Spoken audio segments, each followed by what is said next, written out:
Do I redeem myself?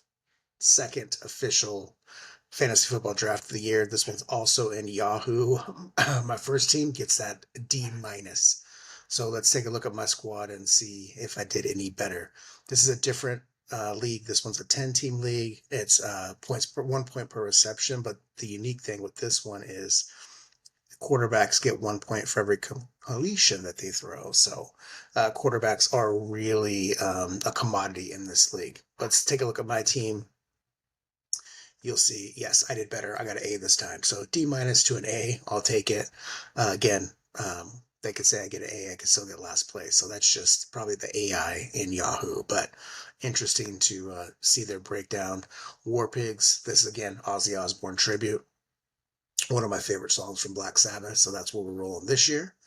And all right, so let's get into how the draft went. I had the fifth pick out of 10 teams, started with CeeDee Lamb. I was torn between Justin Jefferson and CeeDee Lamb. I ultimately went Lamb just because of having more confidence in Dak Prescott.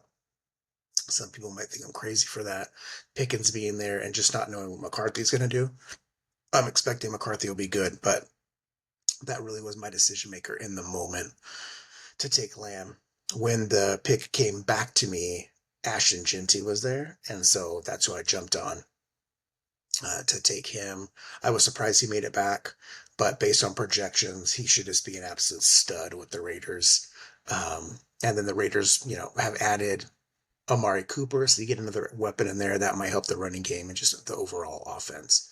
With the third pick, I went Trey McBride, and so this one and the fourth pick, I had Burrow. But what I was doing with this pick, the third one, was scoping out if Burrow would make it back to me because Burrow is projected to have the most quarterback points based on completions. That really kicks them over. Their defense is not going to be good.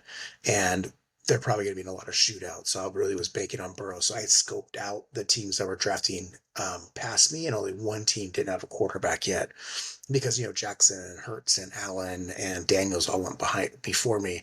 So I just took a gamble that he would make it back, and that's why I snagged Trey McBride before. I was fortunate, got Joe Burrow with my fourth pick.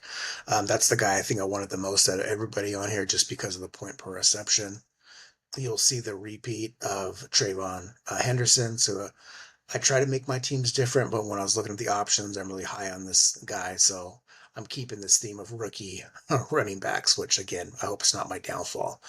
And then adding, get some Bears, DJ Moore as a second receiver. I think that's really good. He should be the number one in Chicago. And then I went Jacoby Myers, just a PPR machine. He's asking for a trade now, but I don't think that's going to throw off his production. Took another bear with DeAndre Swift. Again, I'm liking what Ben Johnson's bringing to the table, so we'll see if that pans out for me. And then just going to scroll through real quick so you can see who else we have. Shakir took the number one guy in Buffalo. At least I'm expecting to be the number one guy. And because this is a point per reception, I definitely was doing more onus on receivers than running backs. But I have some depth that you'll see in a second. And then one other repeat is Michael Pittman Jr. I mean, to get him in my last flex position, I thought that was a really good one just based on how I think he's going to do with Daniel Jones. In this league, we have a lot of starting. I think this one was 19 rounds. So you see two flex positions, and really you have a wide receiver tight end spot and then a wide receiver running back spot. So you get a lot of extra guys in your starting lineup, which is kind of cool. But the amount of points you get from week to week can be outrageous, where your fantasy team scoring 300 points. It gets pretty crazy.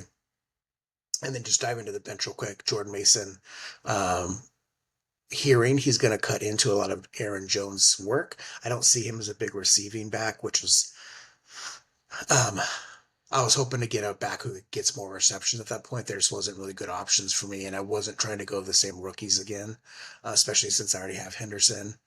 Took Evan Ingram, expecting him to have a good season as the number one tight end for the Broncos. Just that whole offense with Bo Nix and Sutton, Marvin Mims Jr., RJ Harvey, J.K. Dobbins are some good options.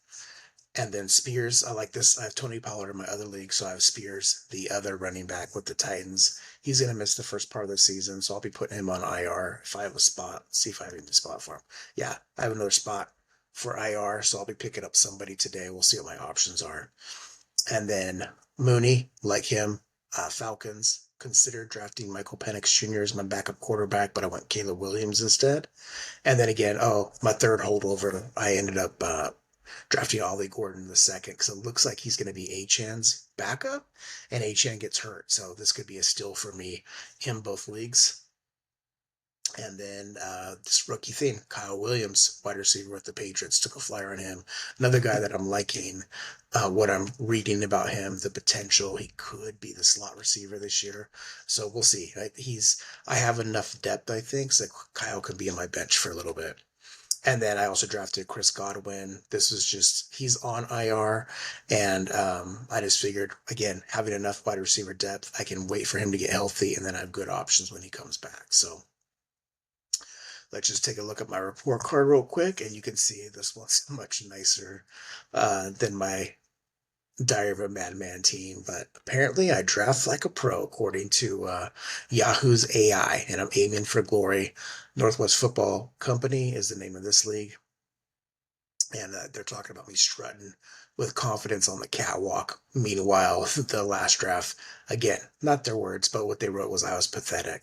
So we'll see. Good luck. I got two more drafts to go. The next one's on an ESPN platform, and then my last one will be on Sleeper. So just to show you two more things, best draft pick, Ash and Genty, and then they're saying my worst is I reach for Shakir, which I disagree with, but what are you going to do?